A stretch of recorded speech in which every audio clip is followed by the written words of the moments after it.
মৃত মাছ খাওয়াকে আল্লাহ হালাল করেছেন, কিন্তু মৃত মুরগি খাওয়াকে আল্লাহ কেন হারাম করেছেন? এটা কি কখনো ভেবে দেখেছেন? বর্তমান বিজ্ঞান একটা আশ্চর্য গবেষণা বের করেছে, যেটা এই যে নিয়মটা আল্লাহর দেওয়া এটার সাথে পুরোপুরি মিলে যায়। আল্লাহু আকবার! ইসলাম যে কত বৈজ্ঞানিক, সায়েন্টিফিক, আপনি জানলে অবাক হবেন। এবং বর্তমান বিজ্ঞান ইসলামের ছাত্র হওয়ার যোগ্যতা রাখে না। বিজ্ঞানের আবিষ্কারই হয়েছে ইসলাম থেকে। ইসলামের সব কিছুই সায়েন্টিফিক। আল্লাহর যত বিধান রয়েছে সবগুলা কাছে বিজ্ঞান মাথা নত করতে বাধ্য।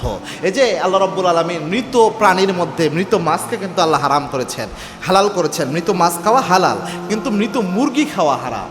এবং কি আল্লাহর হাবিব সাল্লাল্লাহু আলাইহি ওয়াসাল্লামের কাছে জীবনে একবার আল্লাহর হাবিব সাল্লাল্লাহু আলাইহি ওয়াসাল্লাম একটা মাছ খেয়েছেন। ওই মাছটার ব্যাপারে বর্ণনা এসেছে, সম্ভবত এটা তিমি মাছ হতে পারে। এই মাছটা আল্লাহর হাবিবের কাছে মৃত অবস্থায় নিয়ে আসা হয়, বেশ কয়েকদিনের মৃত।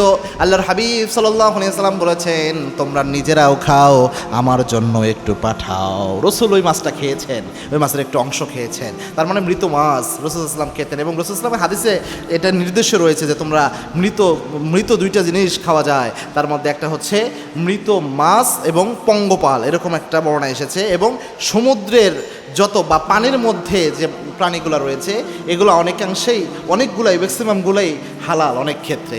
তো মৃত মাছ হালাল হওয়ার কারণ হচ্ছে, মেডিকেল সায়েন্স প্রমাণ করছে যে মৃত মাছের শরীরে আপনার ফ্রি ফ্লোয়িং ব্লাড যেটা রয়েছে এটা কম থাকে, যার কারণে মারা যাওয়ার পর রক্ত জমে বিষাক্ত হয়ে যাওয়ার যে প্রবণতা মৃত মাছের মধ্যে এই জিনিসটা থাকে না। এটা অনেক কম, ঝুঁকি কম মৃত মাছ যে মারা যাওয়ার পরে।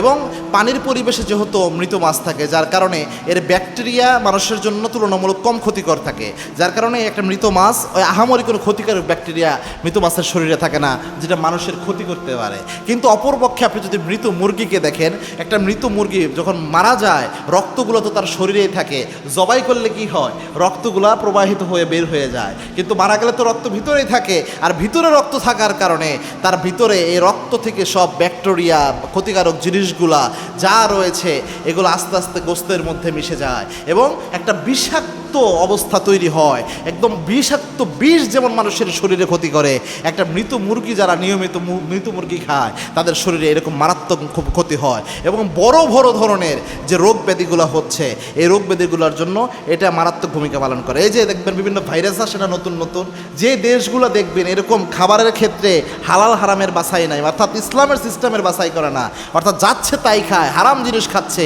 তাদের দেশ থেকে দেখবেন সব ভাইরাসের আবিষ্কার হয়। এর কারণ কি? কারণ তাদের